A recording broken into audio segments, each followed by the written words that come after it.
Bueno, lehenik eta behin eskerrik asko etortzeagatik guztioi.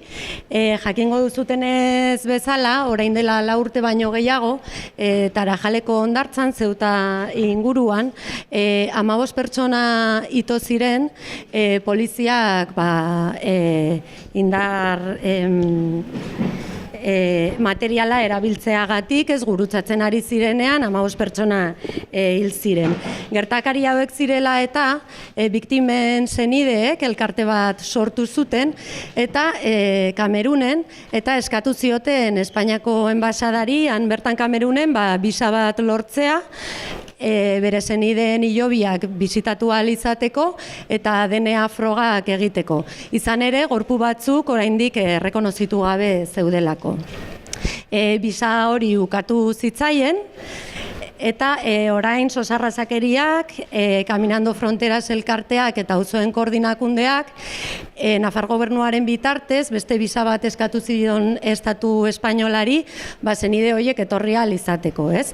Helburua izango litzateke pixka bat, jasan duten estatu bortizkeri hori erreparatzea, inbatean bada ere, eta beraien nahia den bezala, senideak bisitatu ahal izatea. Naiz eta parlamentu batek eskatua izan bisa hori, estatu espainiarrak berriro denegatu egin du bisa, eta ezin izan dira etorri. Berez, bizita hori zela eta ekitaldi edo ekimen batzuk prestatu genitun, aste honetan zehar, eta naiz eta beraiek ezin etorri, aurrera egin dugu ekimenetkin. Orduan gaurko mahai ingurua, horretan kokatzen da. Dakizuen bezala, memoria historikoa eta migrazioaren ingurukoa da, eta gurekin badugu Jan Roland Dakuña, Josu Txueka eta Oiana Barrios. Orduan, induk egingo du aurkezpentso bat eta gero pasako diegu hitza beraiei. Eskerrik asko eta zure deitzen du. Eskerrik asko. Arratsaldeon. Pues como ha dicho Ainara, esta mesa redonda se inscribía en el recibimiento que queríamos hacer a los familiares de las víctimas de Tarajal, pero como habéis oído, no puedo hablar más alto, me lo acercaré más. Como creo que ya es conocido, nuevamente el Gobierno del Estado ha denegado o no ha concedido visado para que estas personas puedan visitar las tumbas de sus hijos. No obstante, Sorracismo había planteado estos actos como una medida de reparación a estos familiares y a las víctimas, y hemos decidido mantener los actos como homenaje a las víctimas y a las familias. Entonces, se trata de una mesa redonda que habíamos planteado sobre el tema de verdad, justicia, reparación o memoria histórica e inmigración, en la que participarán Oiana Barrios, Jan Roland Dacuña y Josu Txueka. Lo he dicho bien. Luego les presentaré un poco. Entonces os explico cómo va a ser la mesa redonda, el esquema que hemos planteado. Sorracismo ha hecho unas reflexiones sobre el tema y les ha pasado a ellos y a ellas estas reflexiones con unas preguntas diciendo a ver qué opinan sobre el tema. Entonces vamos a compartir con vosotros y con vosotras un resumen de lo que les hemos pasado. Y esto se basa un poco en que el control de las políticas de migración hoy en día están basadas en el control de fronteras, y este control de fronteras se ejerce mediante la fuerza, mediante la violencia de Estado. Eso en general en el mundo. Especialmente violento y crueles aquí en las fronteras en torno al Mediterráneo, en las fronteras europeas, tanto la del este, Grecia y Italia, y su contraparte de Libia y Turquía, como en la que llamamos frontera sur, pues Ceuta, Melilla, Canarias con el Atlántico, el Estrecho y la contrapartida de Marruecos. Todo ello lo que hace es que va generando unas víctimas de violencia de Estado.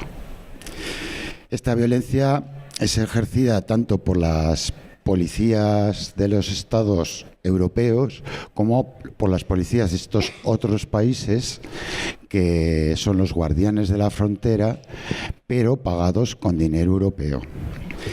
Las violencias a veces se ejercen activamente, como los apaleamientos, los gaseados, las devoluciones en caliente, las agresiones sexuales, el pinchado de lanchas o, como en Tarajal, directamente tirando material antidisturbio a gente que está en el mar.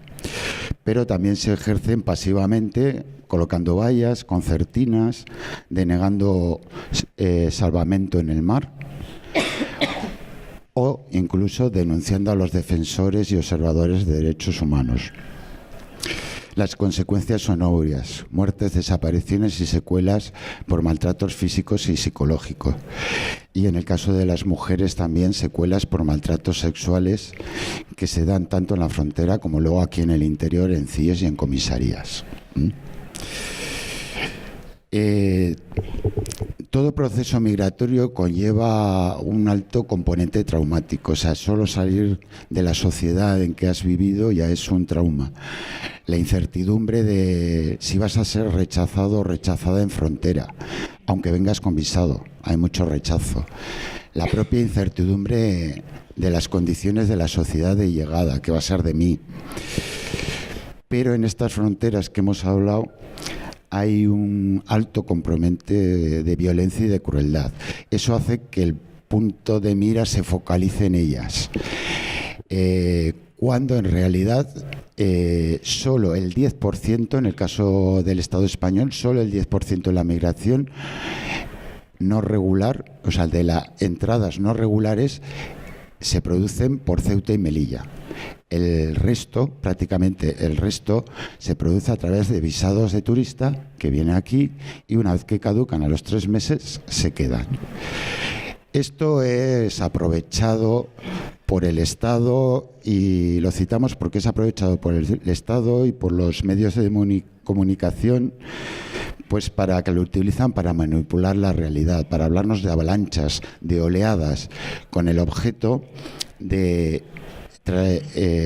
transmitirnos al imaginario social el peligro de invasión. En definitiva, el rechazo de los procesos migratorios. Y es que vende más una foto del salto a la valla que una foto de un rechazo en frontera en Barajas. En esto también creemos que el movimiento antirracista puede estar colaborando en ello, que ante la crueldad de estas fronteras estamos hiperfocalizando también esta realidad, cuando es mucho más amplia. Pero cuando estas personas llegan al Estado, aquí vuelven a sufrir violencia de Estado. Por el mero hecho de vivir aquí sin haber nacido aquí, son sometidas a una legislación especial, como es la ley de extranjería. Una ley que tiene por objeto el restringir derechos tan fundamentales como el derecho a votar, el derecho a trabajar, a una vida digna o a la salud. Por ahí está el decretazo con la expulsión de todas las personas migrantes sin papeles de la sanidad. Pero además, por su condición de extranjero no comunitario, sufren una mayor cuota de represión del Estado, junto con otras poblaciones también estigmatizadas. Ahí tenemos los CIES, tenemos los controles racistas. Un estudio de la Universidad de Valencia hecho hace pocos años nos concluía que una persona con aspecto extranjero o aspecto gitano tiene 10 veces más probabilidades de ser identificada por la policía que una persona con aspecto caucásico, las de aquí. Sufren un mayor grado de violencia policial, incluso de sentencias, una discriminación en las sentencias judiciales. También hay un estudio de la Universidad de Zaragoza que hace analiza las sentencias y siempre, sea demandante o sea el demandado, las sentencias mayoritariamente superan la media en su contra. Y esta violencia, queremos resaltar una cosa importante, es que esta violencia no es invisible, no es no declarada, sino que es una violencia pública, estructurada y normativizada, una violencia que sale en el boletín oficial del Estado. Ahí están las leyes, los decretos, los tratados internacionales de repatriación, que cuenta con unas instituciones u organismos oficiales por todos conocidos, Frontex, la Brigada de Extranjería, los propios CIES, que las medidas se aprueban en el Congreso de los Diputados, la Ley de Extranjería, las concertinas, las devoluciones en caliente. Todo ha sido aprobado en el Congreso. Es más, una violencia que sale publicada en la prensa y que podríamos decir que es una violencia televisada, por todos conocidas. Ello nos provoca una primera reflexión y es: ¿por qué la aceptamos? Ante esta realidad que conocemos, ¿por qué la aceptamos? ¿Por qué, si no la aceptamos, por qué no la incluimos en nuestro relato social de violencia de Estado? Quizás sea porque son el otro, lo otro, las otras, los que viven... No tengo mesa. Los que viven en las márgenes del Estado. Dejamos la pregunta ahí. Dejamos la pregunta ahí y nos volvemos a la frontera. Porque todas estas personas muertas, desaparecidas, evidentemente tienen familias. ¿Y cómo les trata el Estado a estas familias? Pues con no menos crueldad. Lo que pasa que es más invisible, menos estructurada, pero cuando una persona familiar de alguien que ha muerto o desaparecido en frontera va a la embajada de su país, española de su país, la respuesta que recibe es: el embajador no puede recibirla ahora, vuelva usted mañana. Son la respuesta habitual. Cuando piden un visado, como estos de Tarajal, para identificar a sus hijos porque están enterrados con un número, no se lo dan. Ese es el trato que reciben. ¿Y qué hacen ellos? Pues se están juntando, están creando asociaciones y están empezando a moverse. Tenemos conocimiento de las asociaciones de familiares desaparecidos en el Mediterráneo. Las hay en... un momentito, perdón. Antes de esto quería decir que ¿por qué el Estado es tan cruel que no quiere ni que se identifiquen los muertos? Porque al Estado le resulta incómodo poner nombre a los muertos. Prefieren que sean números, porque los nombres los convierten en personas. Prefieren hablar de 5.000 muertos en el Mediterráneo, que es la cifra de muertes del año pasado, que aunque sean muchos, prefiere hablar de esto que de Patiens, de Aminatú, Bebé, Dayoba, Clemens, Merveille y Carmile, que son los nombres de las 7 mujeres muertas en una devolución en caliente en el mar de Melilla el año pasado. De Turina, Karma, Batul, que son los nombres de las últimas porteadoras muertas en las fronteras de Ceuta y Melilla. De Sub, Douda, Larios, Nana, Ousman, Ibrahim, Janot, Balón, Bilón, Bicay, Blais, Abubakar, Samba y Yusuf, que son los nombres de los jóvenes muertos en Tarajal. Nombres que solamente sabemos a través de la acción de las asociaciones que trabajan en la frontera, no del gobierno.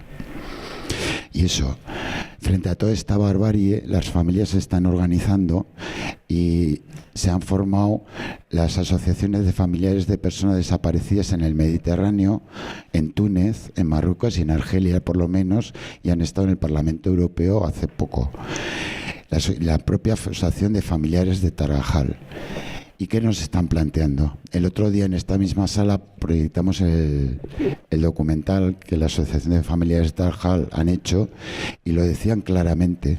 Finalizaban el documental pidiendo verdad, justicia y reparación. Eso es lo que están haciendo, reclamándonos, no solo al Estado, a todos nosotros y nosotras, verdad, justicia y reparación.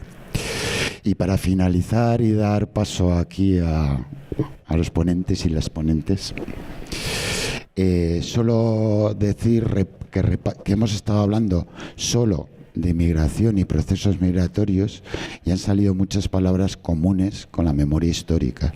Han salido palabras como víctimas de Estado, centros de fosas comunes que pueden estar en el Mediterráneo o en nuestras carreteras, en las cunetas de nuestras carreteras. Han salido conceptos como centros de internamiento que pueden estar en Ceuta y Melilla o en el o en el CIDE de Aluche. Han salido cementerios con el nombre de cementerios con tumbas sin nombres, que pueden ser los de Ceuta y Melilla o el de las Botellas aquí en San Cristóbal. Asociaciones de víctimas de Estado, que pueden ser las de Camerún, las de Euskal Herria o las de Sartaguda. Y sobre todo eso, insistir en que ha salido la palabra verdad, justicia y reparación. Y es que en So Racismo, como en gran parte del movimiento memorialista, pensamos que estamos sufriendo una violencia que desde el golpe de Estado del 36 y la guerra del 36 atraviesa el franquismo, la transición y llega a nuestros días. Y no tenemos más que ver la reciente aprobación del Código Penal y la Ley Mordaza, en la que no es casualidad, en la Ley Mordaza se legaliza las devoluciones en calientes. Y para terminar, parafraseando lo que han escrito y dicho los y las memorialistas, todas las víctimas tienen derecho a verdad, justicia y reparación. Todas las víctimas deben ser nuestras víctimas. Creemos que todas las víctimas deben estar incluidas en nuestro relato social de violencia y de Estado, sin exclusiones. Y creo que de momento no lo están y tenemos que hacer un esfuerzo. Esta es un poco la reflexión que les hemos pasado a los compañeros y compañeras, y ahora les vamos a pasar la voz. En primer lugar va a intervenir Josu Chueca, que es profesor de Historia Contemporánea de la UPV, pero aparte de eso es miembro de San Fermín 78, de grupos de memoria histórica, y también ha estado en campos de refugiados y tal. Mejor que nos extienda él. Un poco preguntado qué opina de todo esto y qué podemos hacer para incorporar este relato al relato general.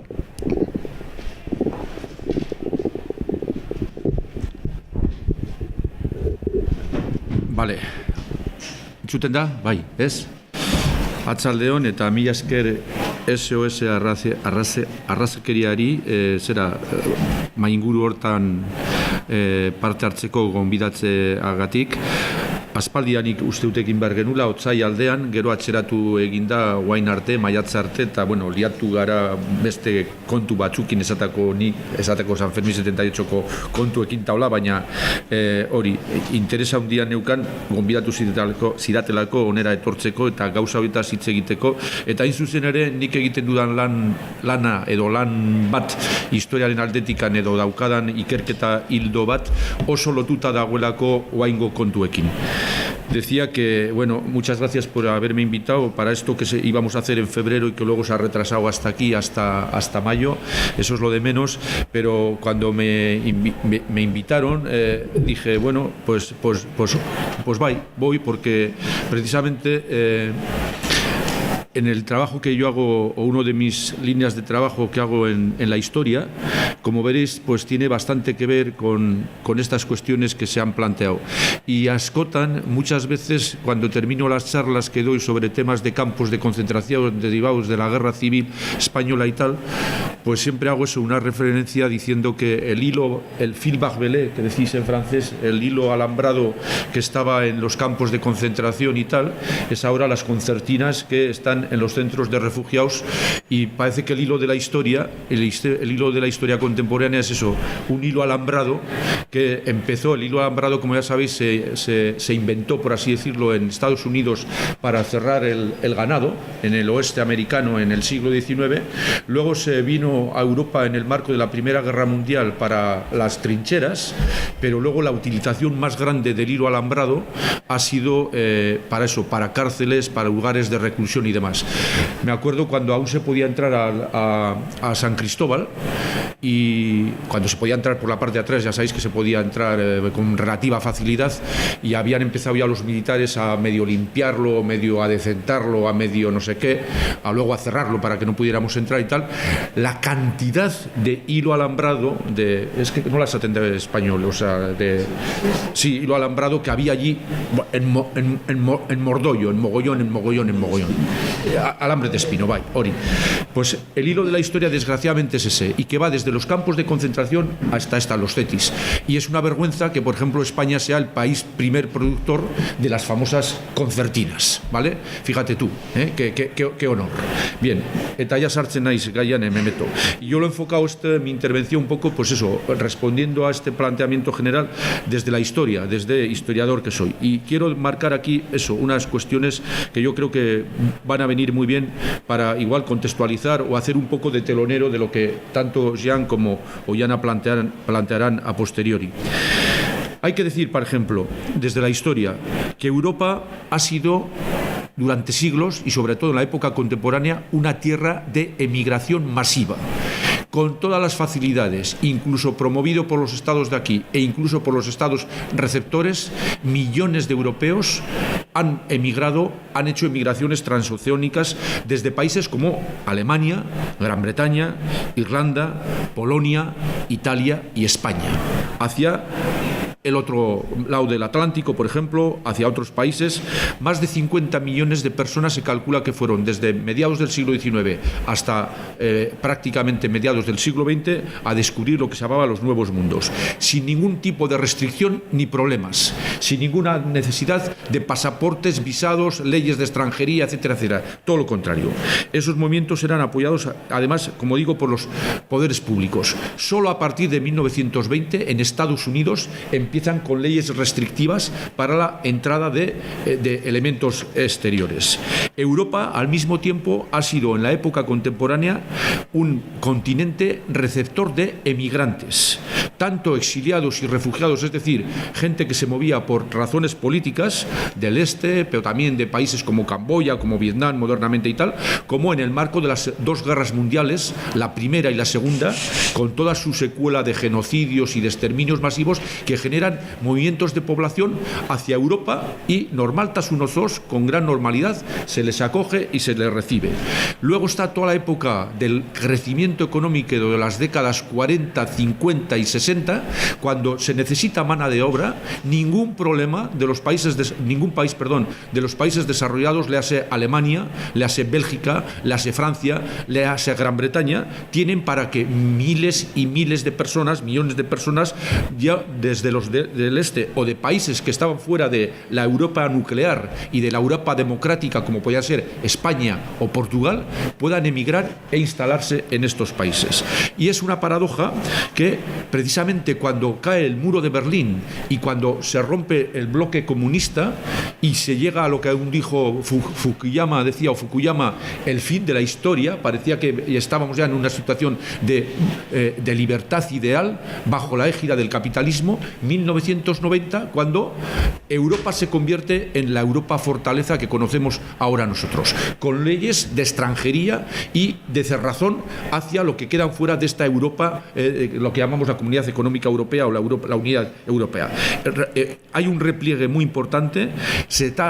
Os acordaréis todos, y os sonará a todos, el Tratado de Schengen, que es para libertad de circulación para los países miembros y cerrazón para toda la gente que pueda venir del exterior. Ya es la imposibilidad creciente de acceder legal y seguramente al espacio europeo. Y aunque por diferentes crisis, por ejemplo, os acordaréis de las guerras de los Balcanes, la crisis de Yugoslavia y luego guerras que han venido posteriores, han tenido que abrir el grifo a entrada, por ejemplo, de refugiados, ¿vale?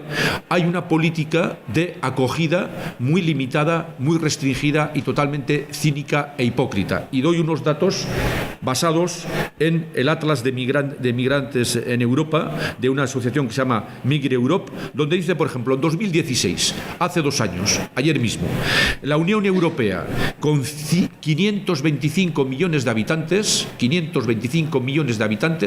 solo tiene 3,6 millones de refugiados. Turquía, con 79,5, con 80 millones de habitantes, tiene prácticamente la misma cantidad, 3,1 millones de refugiados. Y Líbano, con 6 millones de habitantes, lo que sería, ni llega a ser Cataluña, tiene 1 millón de refugiados. 1 millón de refugiados. Es decir, Turquía, como sabéis, impelida o financiada por Europa, acoge a 3 millones y toda Europa solo acoge prácticamente a la misma cantidad, ¿vale? Este cinismo y esta hipocresía. Y a todos nos suena, no sé cómo ando de tiempo, pero bueno, a todos nos suenan diferentes lugares como Lesbos, como Lampedusa, como Ceuta, como Melilla, como Hendaya y como Calais, ¿vale? En diferentes lugares de Europa, no solo en el sur de España o en el Mediterráneo francés-italiano, etcétera, etcétera. Y como ha planteado bien Indu, bueno, aquí hay diferentes cuestiones que él ya ha planteado. Nosotros situamos el foco, o los medios han situado el foco en estos lugares, pero el foco hay que situarlo en un proceso mucho más largo, que empieza desde los países de esta gente. Hablamos también con esa especie de generalidad, no sé si de llamarlo eufemismo, saharianos. Y subsaharianos entra todo, desde Argelia hasta Marruecos, hasta la punta de África. Pues bien, toda esa gente primero, para llegar a acercarse al Mediterráneo, ya ha tenido una cadena innumerable de dificultades. Y cuando llega a las puertas de Europa y cuando llega al Mediterráneo, se encuentra con algo que en la presentación la chica esta, Ainara, ha dicho, Ito Siren es... Y tú eras Isitusten. Hay una cuestión muy clave, porque hay que suscitar, cuando cínicamente dicen, no, es que son víctimas de las mafias que los pasan de Libia o de Túnez o de Argelia, etc. No, es que esas mafias no existirían, esas mafias para hacer el último paso, no existirían si Europa jugara como nosotros los europeos podemos jugar a la hora de movernos por todo el mundo. Con un simple pasaporte y un visado en algunos países podemos circular por todo el mundo. Si esa gente tuviera facilidad de trasladarse y podría pasar por los caminos normales, por los ferries, etcétera, etcétera, no tendrían que ser dependientes de esto. Y no se generaría esa dinámica perversa y maligna de tener que echarse al mar en barcas, en barquichuelas, en pateras, etcétera, etcétera. Eta horregatik ezin dugu esan ito ziren, bai esan dezakegu, podemos decir, se ahogaron, no, ito arazi zituzten, baldintza horietan hain zuzen ere, ezinezkoa delako askotan gainditzea zailtasun hori. Entonces, cuando consiguen pasar, nos encontramos con otro punto que ha planteado Indu y que a mí me liga directamente con el tema de la memoria histórica en la que yo trabajo en este campo de trabajo de campos de concentración y demás. Es decir, cuando llegan aquí no hay una política de acogida en el sentido literal de la palabra acogida, sino todo lo contrario, de detención, de reclusión, antesala la mayor parte de la deportación o de la expulsión. Y digo que se liga esto con la memoria histórica muy bien, porque yo que he trabajado sobre el tema de los campos de concentración, es muy bonito entre comillas, cómo se denominaban a los campos. El campo de Gurs, el año pasado el gobierno de Navarra hizo un homenaje súper publicitado con el gobierno vasco, etcétera, etcétera, etcétera. El campo de Gurs, por ejemplo, que lo tenemos aquí a dos horas de viaje, ni llega, etcétera, etcétera, su nombre oficial era Camp d'accueil, campo de acogida. Todos los que estuvieron allí recluidos enseguida lo interiorizaron como un campo de concentración. Y no es un campo como Auschwitz o como Dachau, pero ellos veían allí que estaban en una situación de reclusión. Reclusión similar a la gente esta que los meten en estos centros para los cuales utilizan toda una serie de eufemismos. En Italia se les llaman centros de primera acogida, en Francia se les llama zone d'attente, zona de espera. De espera no se sabe a qué. Sí, ya sabemos a qué. Espera a la repatriación o a la expulsión. Y en España les llaman esto, CIES, Centro de Internamiento de Extranjeros, los CETIS, centros ¿cómo era?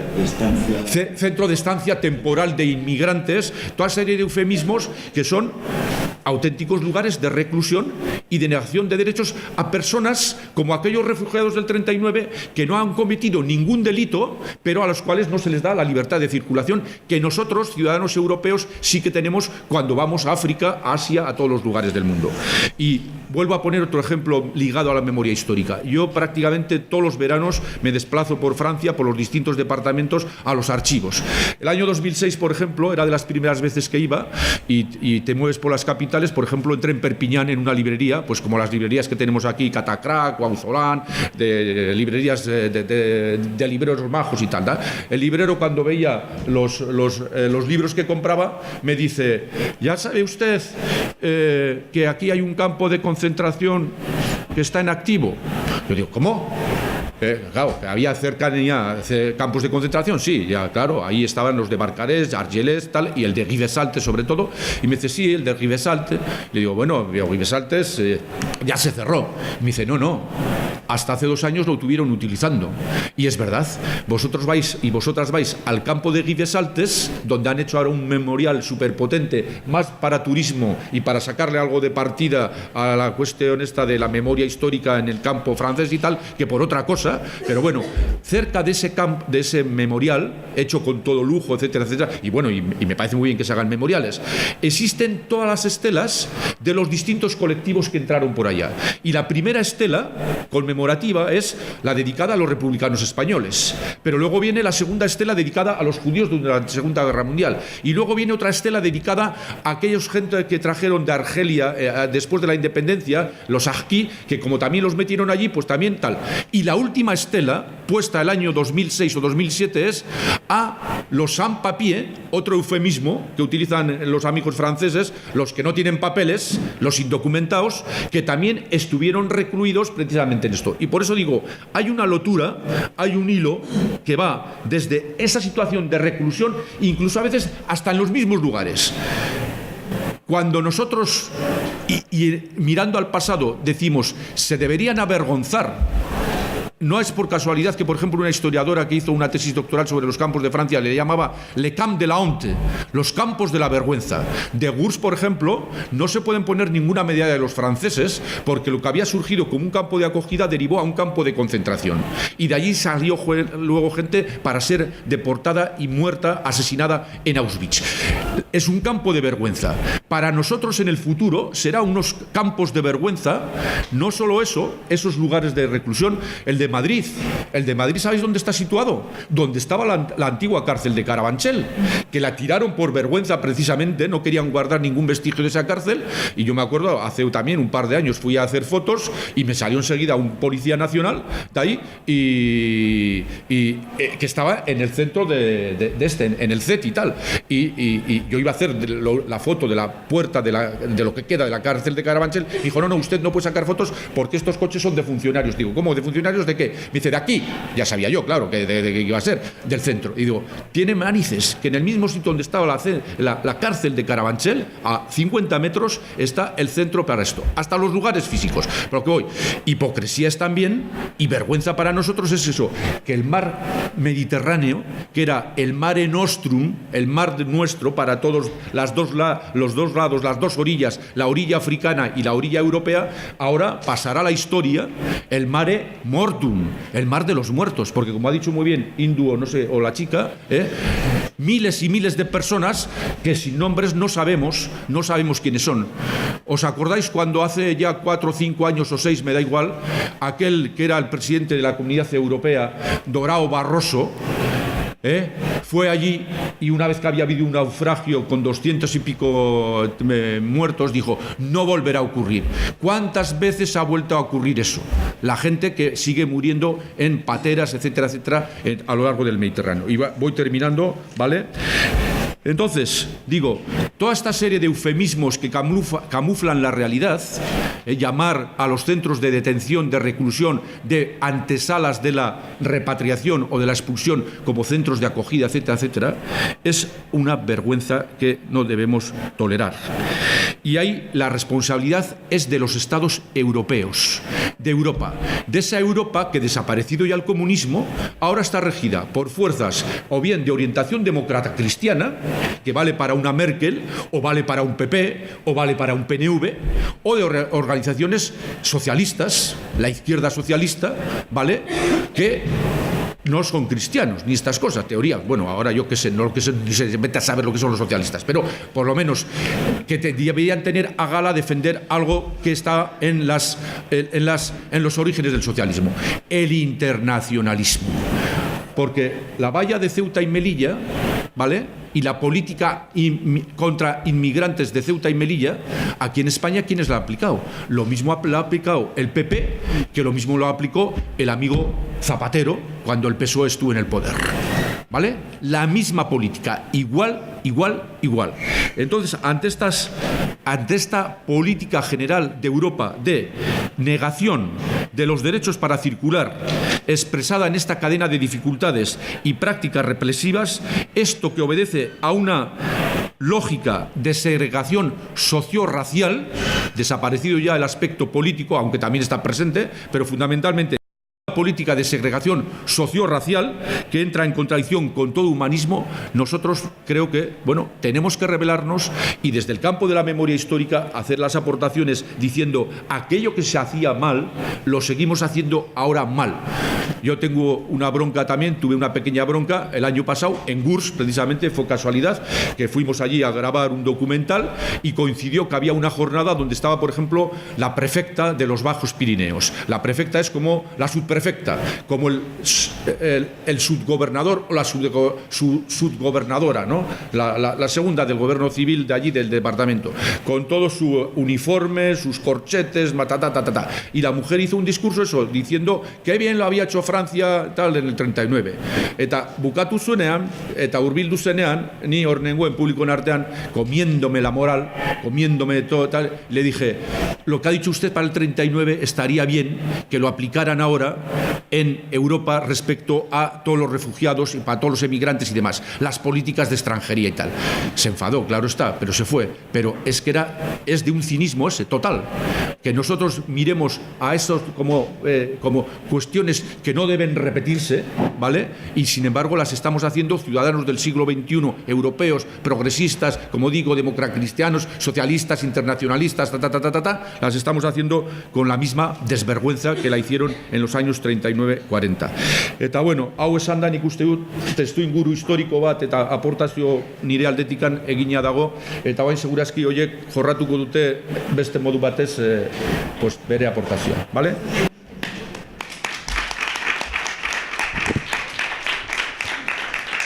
Eskerrik asko Josu. Ahora Jan nos va a hablar. Jan Roland da Cunha, pues mujer senegalesa, investigadora y activista feminista y antirracista. Y un poco lo que hemos pedido es, como mujer y como feminista antirracista, ¿qué opina de estas pedradas que hemos soltado a la mesa?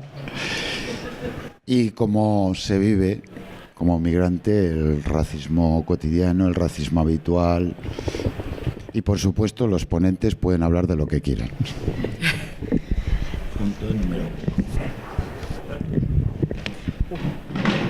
Estoy desmontando esta cosa. Que quita mis papeles.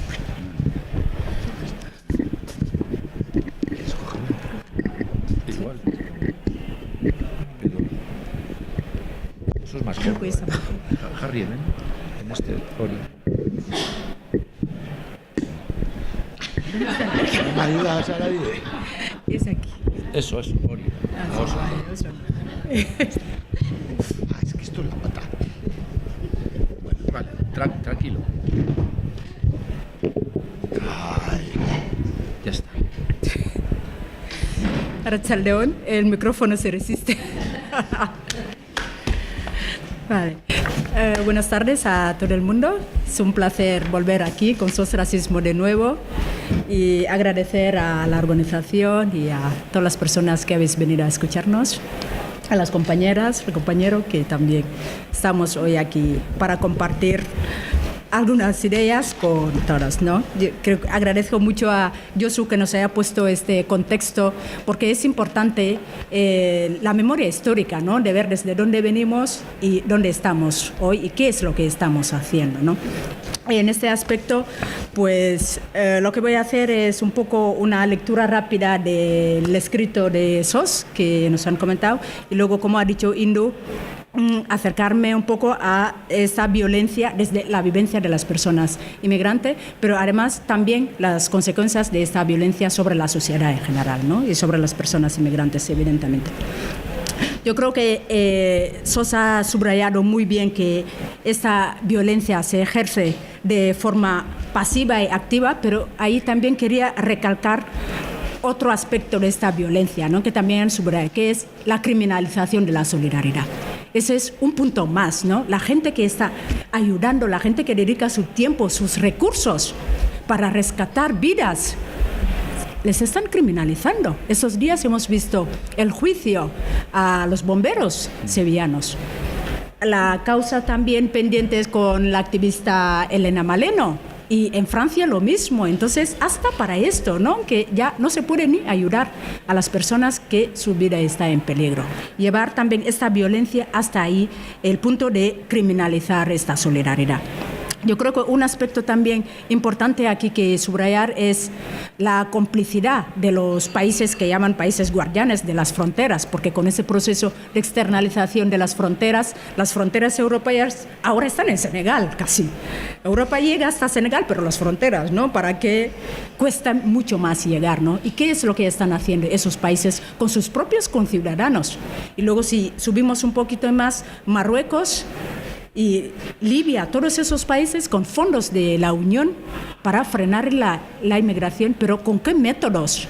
Eso es una brutalidad extrema. Y ese dinero, al final, lo consideran como ayuda al desarrollo, ¿no? Menudo cinismo en todo esto, ¿no? Cómo se manipulan los conceptos y cómo se intenta por todos los medios y los más brutales y violentos para frenar la llegada de personas que vienen de África. Mientras, desde aquí, evidentemente, se puede ir a África cuando se quiera, sin ninguna restricción. Otro punto también que me parecía muy interesante en el debate que ha subrayado SOS es el tema de la manipulación, ¿no? De la opinión pública. El foco que se ha puesto en la frontera sur. Todos los días tenemos esos mensajes de avalancha, de invasión que nos muestran todos los días en la tele para crear ese imaginario, ese caldo de cultivo para el rechazo. Pero no es solo para el rechazo de esto, pero es también una forma de preparar la opinión pública a que acepte las medidas restrictivas, las políticas brutales que van a desarrollar contra esa gente. Porque si te venden que esta gente es violenta, vienen a invadirte, a quitártelo todo, entonces tú, de alguna forma, con el miedo que te han metido, vas a dar aval a los métodos violentos para frenarlos. Yo creo que muchas veces ahí olvidamos ese aspecto, ¿no? De ese juego que se están haciendo, esa incidencia en las mentalidades para de alguna forma avalar las políticas violentas que se están ejerciendo en este lado. Y no nos suelen mostrar en general las deportaciones que se hacen desde los aeropuertos, y se están haciendo mucho porque, claro, están en territorio español. Entonces, la imagen, ¿no? La mala imagen que da al continente, a España sobre esto, porque se ha visto las revueltas que algunas veces los propios pasajeros de los aviones apoyan a las personas que querían deportar y se niegan a que le llevan y finalmente han empezado a llevarlos drogados para que no opusieran ninguna resistencia. Eso se ha visto, ¿no? Y la complicidad de las compañías también aéreas, ¿no? Que reciben dinero para poder deportar a esa gente. Bien. Un aspecto también que quería subrayar sobre esto es una vez aquí, ¿no? Cuando esas personas llegan aquí, toda esa tipología de violencia que se ejerce sobre ellas, que luego voy a abordar más en profundidad en la segunda parte.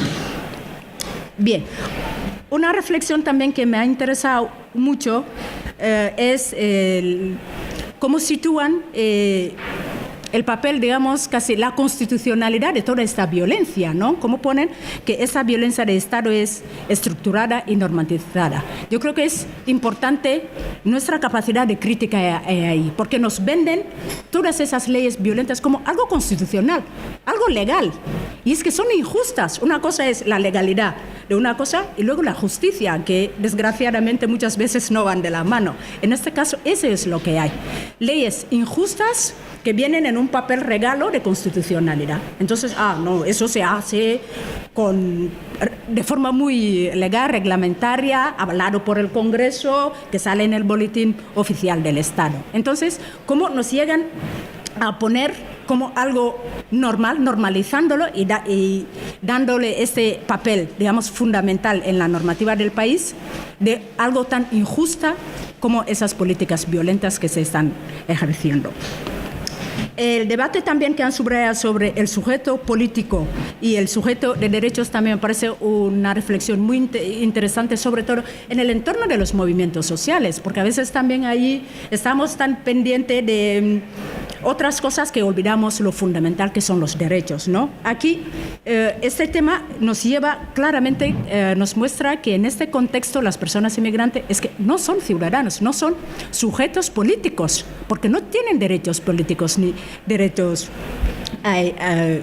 políticos en este caso, derechos civiles y políticos reconocidos. Porque aquí cuando hablamos de ciudadanos, hablamos de una persona, alguien que tiene plena membresía en una comunidad política. Y en esta comunidad política goza de la titularidad de derechos y obligaciones. Y está claro que esas personas migrantes no entran en esa comunidad política. Y en este caso, con las personas negras, especialmente, se les niega ese reconocimiento de ciudadano, aún teniendo la nacionalidad. Y eso también es importante, porque se supone que la nacionalidad te da, en teoría, acceso a una ciudadanía plena, pero como seas negra, olvídate, aún con eso, porque siempre se te identifica como extranjera.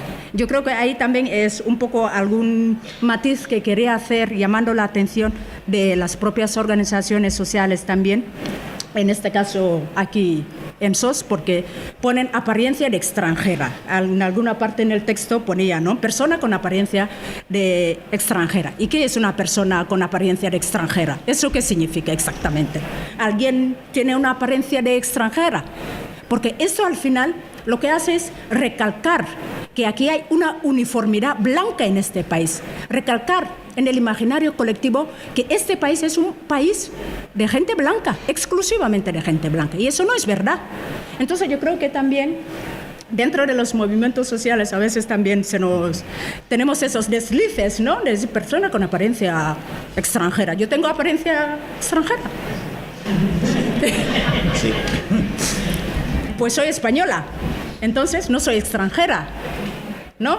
Entonces yo creo que en esto tenemos que repensarlo, ¿no? Porque al final hacemos el juego a los discursos racistas, que dicen que la población española es una población caucásica, blanca, y no es así, no es así. Bien.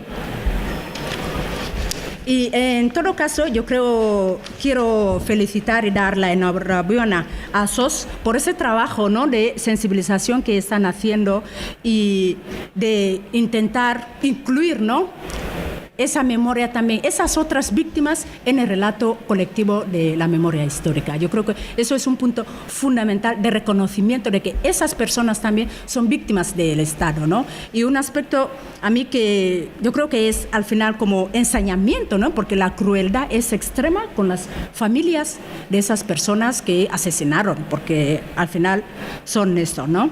Las familias que se les niega el derecho a poder identificar y a enterrar dignamente a sus familiares, imaginaros, de hacer los ritos funerarios necesarios para el descanso de sus familiares. Y en un contexto africano eso es fundamental, los ritos funerarios para el descanso de las personas muertas, ¿no? Y esto es que no pueden hacer esos ritos. Entonces, esos, además de que han perdido sus familiares, se ensañan contra ellas. Yo creo que eso también ha sido fundamental, el hecho de que hayan resaltado este dolor de más, ¿no?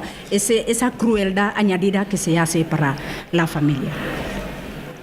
Bien, ahora voy a abordar un poco la segunda parte que me han encargado en esta charla, de situar un poco las consecuencias, las vivencias de racismo y la violencia de Estado sobre las personas inmigrantes. Un poco abordaré las formas de esa violencia que también ya han mencionado el escritor Esos y también Josu, las consecuencias sobre las personas y en la sociedad en general, ¿no? Al final plantearé algunas alternativas, ¿no? ¿Qué es lo que podemos hacer, por dónde vamos y demás?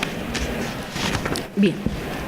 Vale, sobre las formas, el escrito de Esos que ha comentado antes Indu ha recalcado bastantes ya, así que no voy a insistir mucho. Yo creo que hay algunas formas que son muy lesivas de todas las manifestaciones de esa violencia que ya conocemos. Yo creo que vamos a empezar a situar desde la ley de extranjería. La ley de extranjería, todo el mundo está de acuerdo en que es una ley muy discriminatoria, es una ley que da la cobertura a todas esas violencias. Y esto hay que situarlo ahí, porque es la que permite que la gente al final no pueda desarrollar proyectos de vida libres de violencia, ¿no?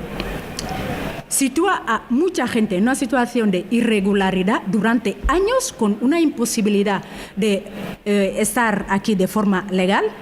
Y en algunos casos hasta gente que tenían permisos, que tenían autorizaciones, por las complicadas condiciones para poder renovar los permisos, es que caen en la irregularidad. Gente que ya llevaban una vida establecida aquí, ¿no? Que al final, por no poder renovar las autorizaciones, caen en la irregularidad. También ya se ha comentado lo CIE, ¿no? Toda esa privación de libertad tan arbitraria, porque cruzar la frontera sin un visado es solo una falta administrativa. Es como bajar la basura de día. Bueno, supongo que en Pamplona también. El ordenamiento, ahí las ordenanzas municipales también prohíben bajar la basura de día. Imaginaros, bajar la basura de día y le meten en la cárcel durante 3 meses. O aparcar mal. Está en el mismo nivel de faltas administrativas. Cruzar la frontera sin un visado. Eso es. Y los CIEs son esto, son cárceles. Entonces yo creo que es importante que situemos la gravedad, ¿no?, de la pena que cae a las personas inmigrantes por hacer una infracción administrativa. Vale.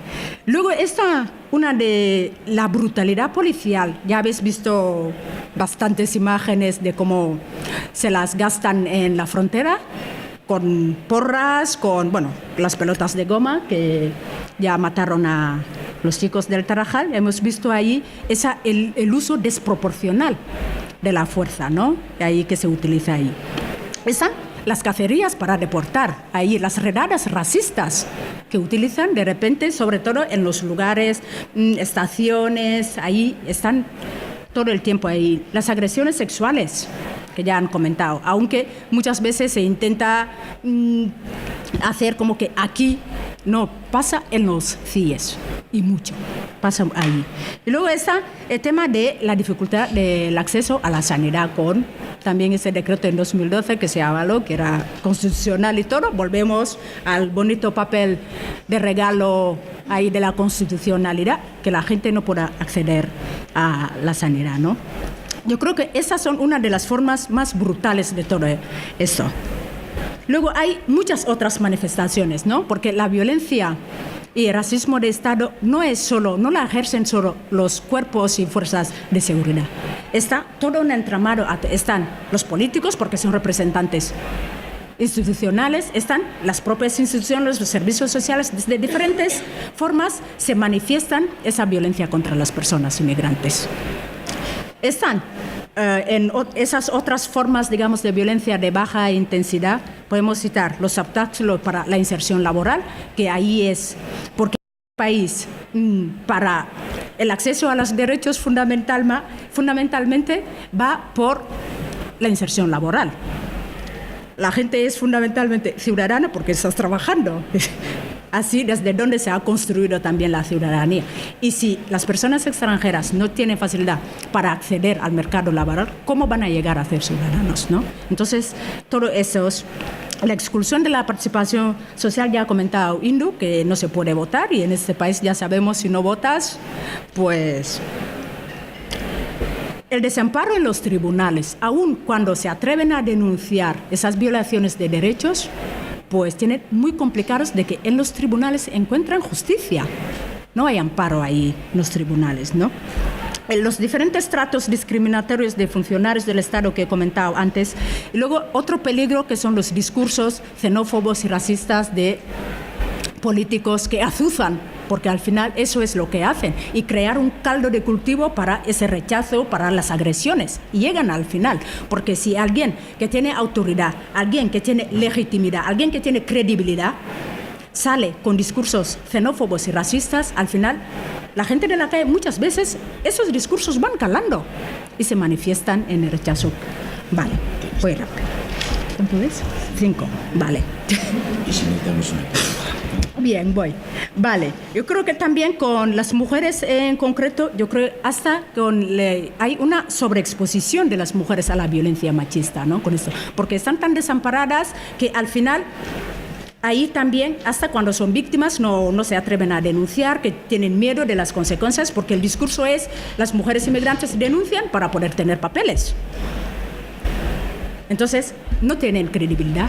Su relato, su denuncia no tiene credibilidad. Entonces, eso también es aspectos ahí que tenemos que subrayar.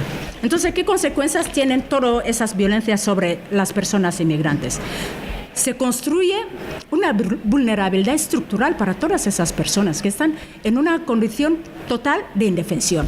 Y va generando en las personas migrantes ese sentimiento de indefensión, ¿no? Y finalmente tenemos ahí un riesgo de desarrollar una mentalidad de sumisión. Y vemos muchas personas que te dicen, no, bueno, como no estoy en mi país, ¿no? Y aceptan y ven todas esas discriminaciones, todas esas agresiones como un peaje que hay que pagar porque no están en su país. Porque justamente no tienen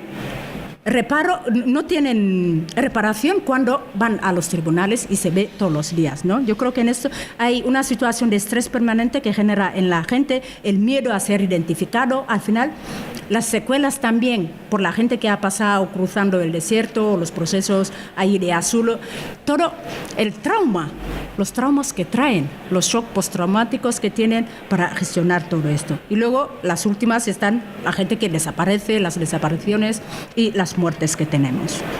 A nivel social, ¿qué tenemos al final, no? Con toda esta violencia legitimada desde el Estado, lo que hace es normalizar las prácticas discriminatorias, porque si el Estado, los agentes, funcionarios llevan esas prácticas, se normalizan en toda la sociedad. Entonces, se justifican las mismas, ¿no? Y luego también genera un sentimiento de impunidad en la sociedad, de agredir a las personas extranjeras, porque si salen los propios políticos, si las leyes dan amparo a esa violencia, y luego cuando esas personas llevan su caso a los tribunales no tienen amparo, entonces se genera ahí ese sentimiento de impunidad, ¿no? Por perpetrar discriminaciones, ¿no? Y también el peligro de transmitir todos esos discursos a la juventud y que se van a perpetrar luego con el tiempo.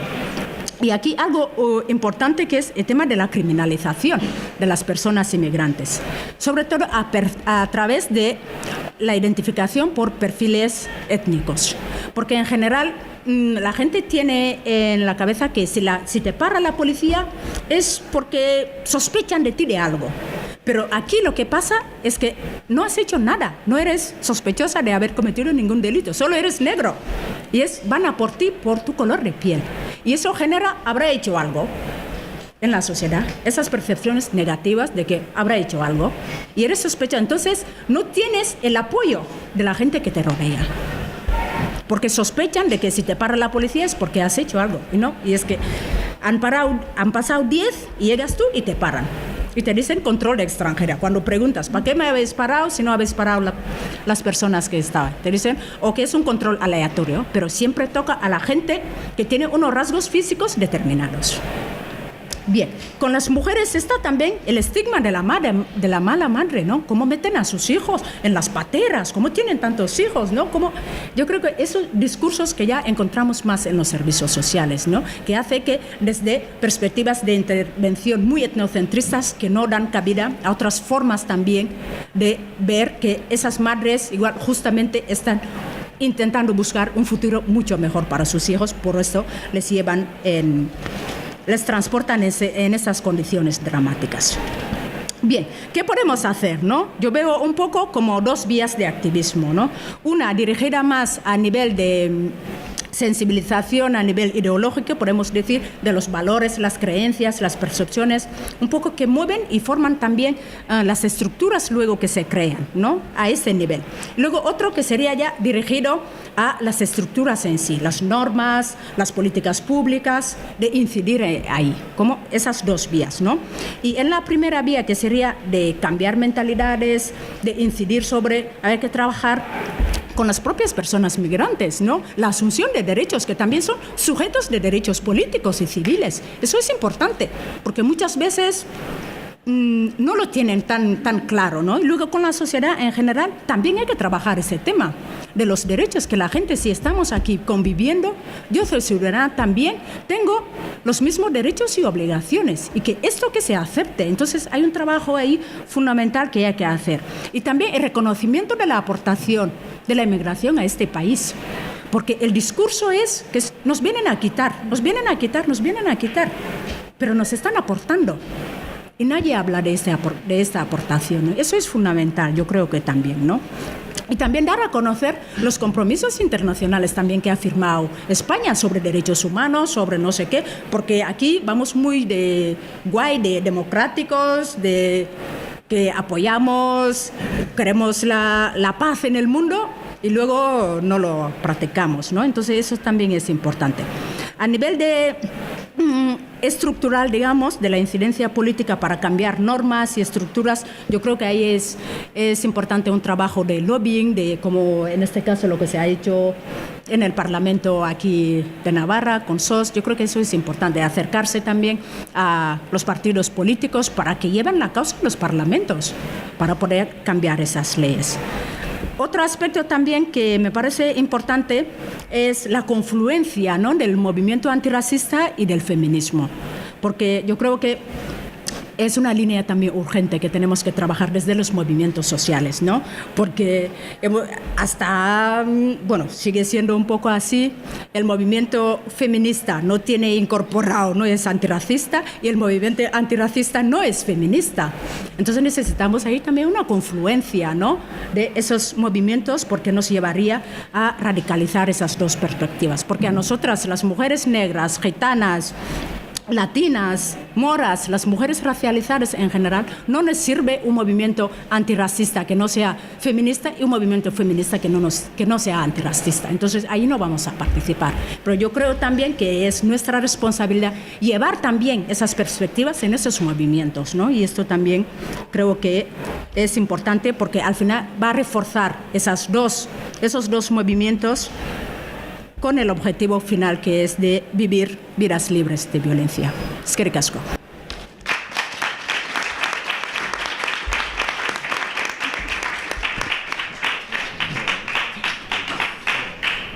Gracias por tu aportación. Una pequeña aclaración en el escrito cuando hablábamos de aspecto, era precisamente en el tema de identificación policial, que paran por el aspecto extranjero. No obstante, estoy totalmente de acuerdo contigo que nos lo tenemos que estar continuamente mirando. Yo, que soy hombre, blanco y europeo, llevo una mochila que, a pesar de conocerla, me traiciona frecuentemente, como nos estaba hablando antes, y precisamente teníamos mucho interés, y yo personalmente, porque te conozco, en tu opinión sobre el tema, porque digo, ay, que me habrá salido de la mochila, que nos habrá salido. Aunque bueno, eso somos diversas, como sabes, pero eso. Hecha esta aclaración, le doy la entrada a Ollana Barrios, miembro de Yeikiadi, psicóloga, ha trabajado aplicando el protocolo de Estambul en los casos en los estudios de tortura de Euskal Herria que recientemente se han publicado, así como también lo ha aplicado a casos de refugiados subsaharianos, creo que eran, bueno, de refugiados.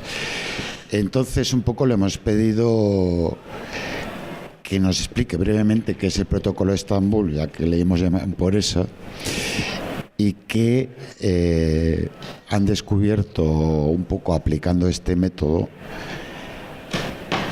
y por su experiencia tanto en el caso de torturas en Euskal Herria como de haberlo aplicado a casos de refugiados, qué puede estar pasando aquí, las consecuencias de todos estos traumas de violencia, qué enfermedad social, qué el mundo de la hipótesis. Hemos dejado un papelito. Arratsaldeon, mila esker denei etortzeagatik. Yo casi quería quitarlo, pero... Gracias. Bueno, voy a hacer en dos partes, como Jan, pero quería contaros un poco mi experiencia, sobre todo así más de lo que me ha tocado vivir con el protocolo de Estambul, que creo que se trasladan mejor las cosas, y luego ya hago una segunda parte y doy un poco la opinión de todo el debate. Yo solo he realizado 3 protocolos de Estambul con inmigrantes, con 2 demandas de asilo político y uno que lo hice por amor al arte porque me interesó mucho la propuesta de Indu, y entonces le dije a un amigo senegalés a ver si se prestaba a hacer un protocolo de Estambul. Accedió y hicimos el tercer protocolo con él. El protocolo de Estambul, para que sepáis un poco, son muchas entrevistas bastante profundas que se hacen solos, ¿no? con una persona. Se suele hacer un psicólogo o un médico o un abogado, también puede ser, pero la esterqueta, el análisis médico o el psicológico, por supuesto, lo tiene que hacer un médico o un psicólogo o un psiquiatra. Entonces son varias entrevistas muy profundas sobre los acontecimientos que ha pasado esa persona, sobre todo de violencia, pero también sobre cómo ha transcurrido su vida anterior, ¿no? Pero también se tiene que ver un poco si ha tenido más episodios de violencia, si ha tenido otro tipo de traumas, para luego hacer un informe final que puedas explicar bien de dónde vienen las consecuencias de cada cosa que te ha ido pasando en la vida. Entonces se hacen unos test psicológicos, se evalúa a la persona y se sacan varias conclusiones. Por un lado, cómo está esa persona y todo lo que ha ido viviendo, qué consecuencias le ha provocado a nivel psicológico, físico, cognitivo. Por otro lado, qué credibilidad tiene esa persona en su narrativa. ¿Sí? O sea, si esa narración, si todas esas entrevistas que hemos realizado, si lo que sale en los test, si lo que hemos visto con esa persona y si lo que sabemos de la violencia, de la tortura, del maltrato, tal, concuerda y es congruente y se puede sacar un valor de credibilidad. Entonces de ahí se saca un valor de mucha credibilidad, poca credibilidad, o hay aspectos como que están un poco dubitativos, ¿no? Entonces tiene como esas dos vertientes. Tiene una vertiente que es más clínica a ese aspecto y la otra vertiente que sería como más jurídica, ¿no? Que es la que más se utiliza en demandas de asilo político o en juicios de tortura, que es lo que yo más he realizado, ¿no? Entonces, uno de los primeros peritajes que hicimos, una médica de Guipúzcoa y yo, fue a una persona senegalesa que venía a pedir asilo político por haber sido torturado en su país de origen, por haber creado un movimiento estudiantil por los derechos civiles y políticos de allá. Entonces tuvieron unas detenciones masivas, criminalizaron todo el movimiento, detuvieron a un montón de chavales, eran muy jóvenes todos, y los metieron 3 meses en unos reclutorios, unos centros de internamiento, y estuvieron 3 meses torturados. De esos, todos los chavales que detuvieron salieron 10 con vida y 30 muertos. y a él lo dieron por muerto, se hizo el muerto durante varios días hasta que lo tiraron a una fosa común. Y después de no sé cuántas horas que se pegó en la fosa común, salió y llegó a Europa, llegó a CEAR, a Valencia, pidió asilo político, y como en CEAR no tenían posibilidad de hacer el protocolo de Estambul, lo mandaron a Euskal Herria para que le hiciéramos el protocolo de Estambul nosotras. Hicimos una médico y yo, y tuvimos que estar... Bueno, nuestro primer problema era que él no se quería desnudar delante de nosotras porque éramos mujeres. Entonces no tenía confianza, lo estaba pasando muy mal, le daba mucho apuro y mucho pudor, y entonces no había forma humana de poder hacer un análisis médico porque no quería quitarse la camisa. Así que estuvimos una semana entera con él, quedando todos los días. Estuvo en Donosti, hicimos mucha confianza, nos contó toda su vida así de una manera muy informal, hasta que a la semana siguiente ya tenía mucha más confianza y se quitó la camisa. Yo ya había hecho muchos protocolos con personas de Euskal Herria torturadas, y ese a mí me impactó. El primer impacto fue brutal porque fue quitarse la camisa y ver, no me acuerdo cuántas cicatrices, quemaduras de cigarrillos, o sea, la tortura. Yo no había visto una salvajada así de tortura en el Estado español. Entonces el nivel de crueldad, de saña, de los cigarrillos en las plantas de los pies, la fosa común, o sea, que claro, esto es hace 10 años, no es hace más, o sea, no... a mí me sorprendió y me impactó mucho, sobre todo en ese sentido. No pudimos conseguir el asilo político y se fue a Francia en busca de su mujer, y las últimas noticias que tenemos es que no han conseguido todavía juntarse marido y mujer, porque el viaje fue distinto, la mujer vino por otro lado y todavía no han conseguido unirse. La segunda mujer que le hicimos el protocolo era de Gambia, y tenía muchos problemas, era irregular, y tenía muchos problemas con gente de su país aquí, ¿no? Ella estaba quejándose mucho de mafias, de violencia, de que le habían maltratado.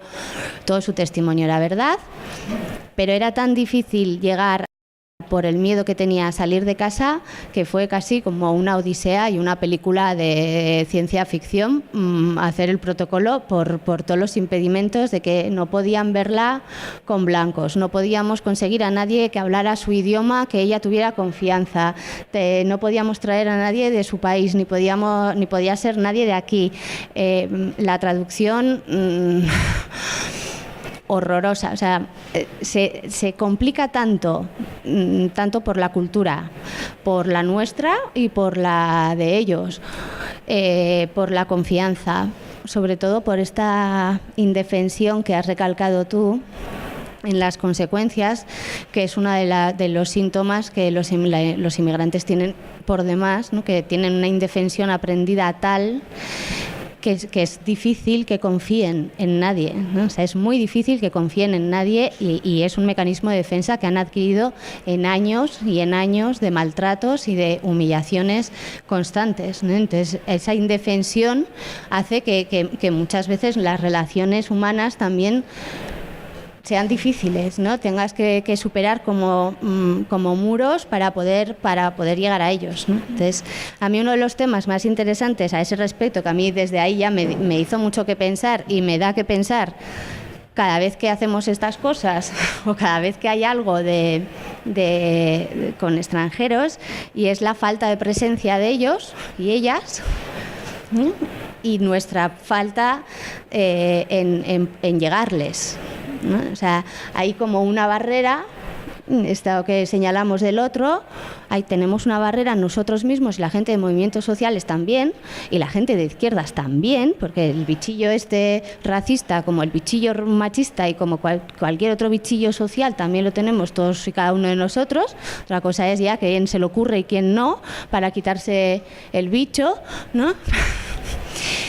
pero no conseguimos de alguna manera todavía llegar a entender, llegar a crear lazos más comunitarios, a llegar a una inclusión entre todos nosotros, porque no compartimos, no compartimos espacios, no compartimos debates, no compartimos casi nada, ¿no? Y ahí yo creo que una de las cosas más importantes de romper, que es la que luego llegará a consolidar políticas mayores o luchas sociales también mayores, es que empecemos a trabajar juntos. ¿No? O sea, y todavía hoy por hoy no lo hacemos. O sea, incluso seguimos hablando nosotros de ellos muchas veces, ¿no? Que es algo así como... Y son ellos también y ellas los que nos tienen que instruir. O sea, yo, por ejemplo, en todo lo que he aprendido de la aplicación del protocolo de Estambul con las personas torturadas, o sea, yo cuando empecé a hacerlo, sí, sabes tratar, sabes identificar síntomas, patologías, sabes cómo está esa persona, pero no sabes tanto de tortura. No hay tanto de tortura, se puede saber mucho a nivel jurídico, a nivel metodológico, cuántos tratados dicen qué tal, sí, pero de lo que es la tortura de verdad, de lo que provoca en una persona, de cómo le cambia la vida, de cuánto tiempo necesita para poder reestructurarse, qué necesita, que todo eso, si no estás con esas personas y te lo cuentan y te lo verbalizan y te lo explican, nunca lo aprendes, ¿no? Yo todo lo que sé de tortura es gracias a todas las personas que han hablado conmigo de sus horrores. Y todo lo que vamos a saber de ellas será gracias a todo lo que nos cuenten ellas de sus vidas. Pero si no hacemos nada para poder escuchar eso, para poder tener un acercamiento y dejar de hablar de unos y otros, pues seguiremos un poco igual, ¿no? Seguiremos sin saber muy bien cómo llegar y nos vamos encontrando las dificultades a medida que tenemos que empezar a trabajar y dices, ahí va, que es que en su cultura pasa esto y tienes que volver de cero, ¿no? Por ejemplo, eso a nosotros nos pasa mucho. Y en el último que hice con una persona que vive aquí en Pamplona, alguna vez ha venido a casa cuando no tiene muchas ganas de ir a su casa de 16 personas, pues ha sido muy interesante y he aprendido un montón. Yo me acuerdo que cuando Indu vino a invitarme a esta mesa redonda, decía como, bueno, son los mismos traumas, ¿no? De las personas que han sido torturadas o que han sufrido terrorismo de Estado, que, bueno, son los mismos traumas, ¿no? Y yo diría que no. O sea, de hecho, en las categorías diagnósticas, sabéis que ahí tenemos un manual que vienen todos los trastornitos y todas las patologías y todo. Entonces, en las categorías diagnósticas hay 4 que se refieren a inmigración, que son el duelo del inmigrante, el síndrome de Ulises, el trastorno de adaptación de inmigrantes y el estrés crónico multifactorial. Todos son lo mismo. O sea, se llaman de 4 maneras diferentes al mismo trastorno, varía un poco en la gravedad, ¿no? Pero si os quedáis un poco el estrés crónico multifactorial, ¿no? o el síndrome de Ulises, así muy famoso, ya te está apelando a que no es una cosa, son varias, ¿no? Son muchos factores. Es un estrés crónico de entrada. Nuestro estrés, nuestra categoría de estrés tiene varios niveles de estrés, puede ser un trastorno de adaptación, un estrés postraumático. Para cuando llega a ser un estrés crónico, esa persona ha tenido que tener una traumatización, retraumatización, vuelta al trauma, ¿sí? Hasta que se cronifica. En el trastorno de la inmigración o el trastorno de adaptación del inmigrante, como lo llaman en los manuales, ese estrés ya es crónico de entrada. Está así categorizado y eso ya es mucho decir.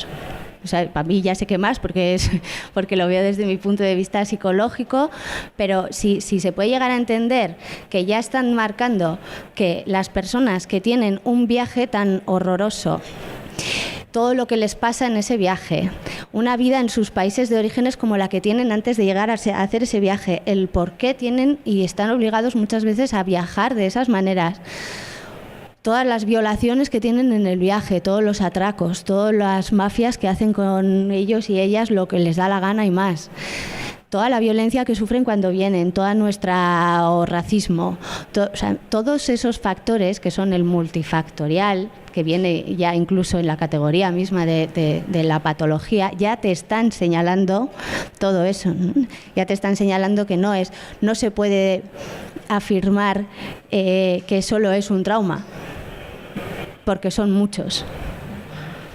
Y son el duelo familiar, son el duelo lingüístico, un duelo cultural, es un duelo ambiental, es un duelo social, es un duelo de estatus, porque lo pierden muchas veces, cuando en sus países de origen pueden ser catedráticos y aquí vienen y nos están vendiendo pulseras. Eso es una pérdida, eso es un duelo de estatus social. Entonces son tantos duelos juntos en uno solo que hace que el trauma sea tan complejo que no se puede categorizar ni siquiera como un solo trauma. Son tantos traumas que todo eso es lo que hace que el síndrome de Ulises sea tan duro, ¿no? Porque lo es. Y es un síndrome además que crea cefaleas constantemente, problemas de insomnio y trastornos cognitivos constantes. O sea, las últimas investigaciones que se han hecho del síndrome de Ulises hablan de 800.000 personas en el Estado español con este síndrome. Ahí es nada. Las cefaleas que tienen las personas migrantes son el 76%, cuando en la población general estamos en un 3%.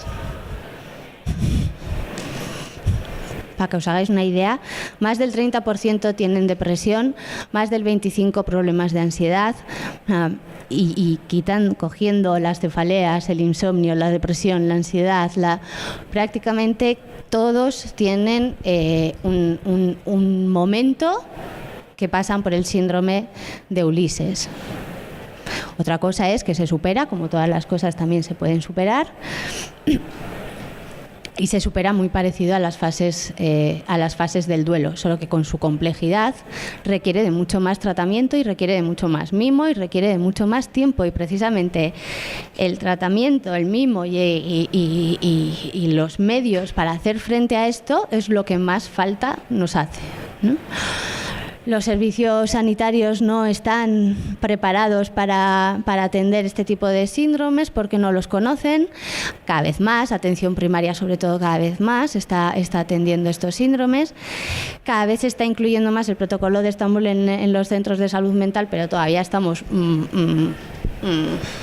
como años 1000 de que en realidad haya una sanidad que contemple todos estos necesidades sociales, porque yo creo que es la sanidad pública la que tiene que hacerse cargo de estas necesidades sociales, y es ahí también donde necesitamos como ayuda, ¿no? Y sobre todo los movimientos sociales tendríamos que hacer un poco hincapié en la necesidad de sanar a las personas que vienen, ¿no? Porque si están sanas van a poder hacer frente muchísimo mejor a todas las adversidades que tengan aquí, pero también sobre todo a todo su futuro que puedan llegar a tener. Bueno, me voy a quedar aquí en aspecto psicológico porque suele ser bastante tremendo y no quiero dejar a nadie fatal hoy viernes. Y nada, quería hacer unos apuntes un poco a hilo de Jan, y va un poco también con lo que nos ha ofrecido Indu en pensar. Yo, bueno, por señalar algo muy positivo, en la CPT, que es la Coordinadora de Prevención de la Tortura a nivel estatal, en los últimos años, en los informes que estamos sacando a la luz, vemos un aumento muy grande de las denuncias de las personas migrantes y de las denuncias en los centros de internamiento de extranjeros. eso significa que por lo menos ya saben que pueden denunciar, ya saben a dónde ir y cada vez se están atreviendo también más a hacerlo. Y eso es de agradecer porque hace como 10 años no teníamos apenas conocimiento de lo que sucedía en los centros de internamiento de extranjeros o de lo que podía pasar más también en la frontera sur, ¿no? No se recogía tanto esos datos. Hoy por hoy se recoge mucho mejor y se recoge mucho mejor sobre todo porque cada vez hay más asociaciones como las familias que se están asociando en Camerún o en Túnez, ¿no? Argelia.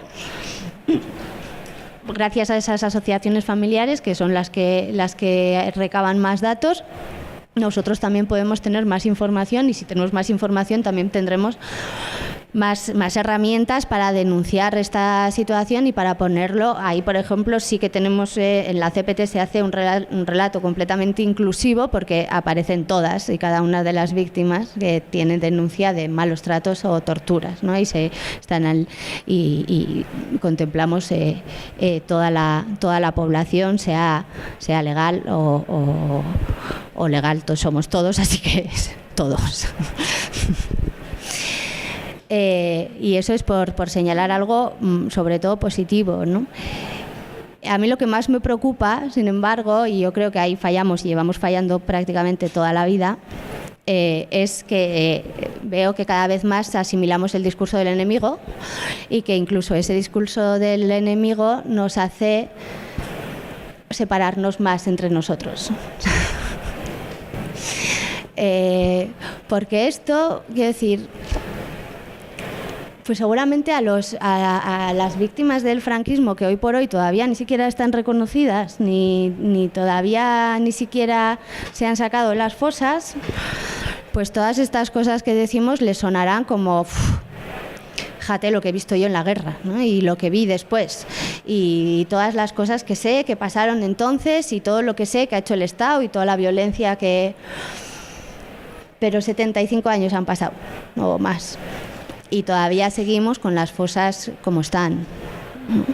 A las personas torturadas, claro, les decimos esto y las personas torturadas llevan pues 60 años habiendo sido torturadas y hoy por hoy nadie ha reconocido que la tortura exista, ni que se aplique, ni que... ¿no? Entonces, esto es otro a las mujeres que nos violan y luego no tenemos justicia, estamos saliendo ahora de... No sé cómo decirlo, es algo cíclico, son como luchas sociales que en realidad todas son iguales, o sea, porque todas estamos reclamando lo mismo. Todas reclamamos que se respeten los derechos humanos, todas reclamamos la verdad, todas reclamamos justicia y reparación. Todas. Pero nunca nos juntamos en nada. Nunca. Los del 78 con Germán, los otros con tal, el SOS, tal, yo con... Pero no hemos creado nunca una plataforma de reivindicación ciudadana de derechos humanos para todos, por ejemplo. No se ha hecho una línea de lucha para una sociedad realmente respetuosa con los derechos humanos, porque así nos evitaríamos otro debate. ¿No? Del debate de los derechos políticos por encima del... pues al final los derechos políticos son la primera parte de los derechos humanos. ¿No? Si vamos todos a una, pues probablemente, o yo quiero pensar que conseguiríamos más de lo que al menos estamos consiguiendo hasta ahora, ¿no? Que para mí ese es un poco el punto, ¿no? Igual lo difícil es pensar cómo podemos ir todos a una, lo difícil es juntarnos, lo difícil es que seamos tan diversos y buscar el punto en común y no tanto el punto en la diferencia, ¿no? O sea, igual es ahí donde tendríamos que darle un par de vueltas más en cómo articular o qué hacer entre nosotros, qué nos pasa para que no consigamos hacer una lucha colectiva de derechos, que en realidad es lo que hoy por hoy nos falta a todos, ¿no? O sea, es nuestro único punto en común. Ninguno de los que estamos aquí tenemos respetados nuestros derechos humanos. Ninguno. Habrá unos que más y a otros que menos, pero a ninguno ni a ninguna de nosotras se nos respetan todos nuestros derechos humanos. Casi que ahí lo dejo. Eskerrik asko.